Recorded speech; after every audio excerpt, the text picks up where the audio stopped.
At least 10 people are now confirmed dead as wildfires rage and devastation grows right there around Los Angeles. In fact, officials say that more than 9,000 homes and buildings have been damaged or destroyed. Drone video shows decimated neighborhoods like these in Altadena, Pacific Palisades, two of the hardest hit communities. And new fires continue to break out as firefighters struggle to contain the ones that have already been sweeping LA for days now. NBC News correspondent Steve Patterson is live on the ground in Pacific Palisades, California. And Steve, we know those powerful Santa Ana winds are finally dying down a bit, but they are expected to come roaring back next week. What are the conditions looking like in the days ahead? Yeah, let's talk about what they're looking like now, because what a difference it feels like when the winds have died down, and they certainly have. You can feel it in the air. That is great news for these firefighters who are doing the best that they can to try to douse and knock down these hot spots so crucial to the overall firefighting operation. The red flag winds expected to end in full a little bit later on today, maybe in a few hours or so. But, I mean, look at the damage they've already wrought. There should be homes as far as the eye can see in this direction. Behind me, you may have seen there's just almost nothing left.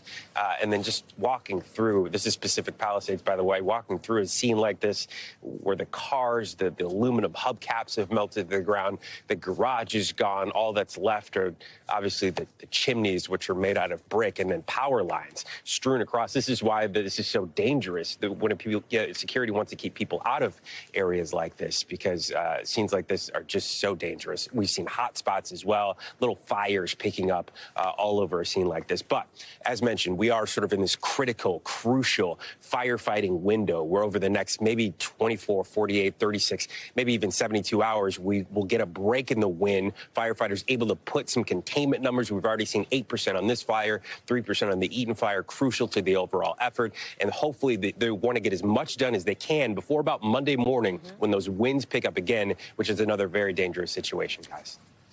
You know, Steve, a super scooper firefighting plane has been grounded after it was actually hit by a drone. Do you know any more about the details of that incident?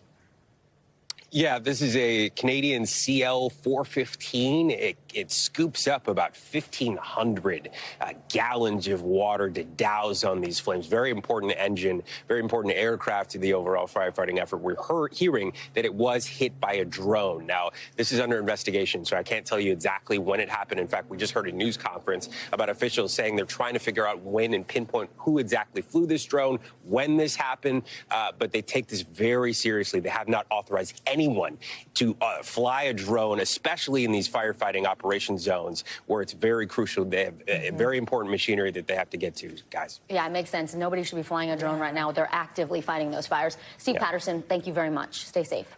I do want to bring in NBC News meteorologist Bill Cairns to sort of give us the big picture here. Bill, we're expecting yet another Santa Ana wind event next week. How dangerous is the situation right now in anticipation of that?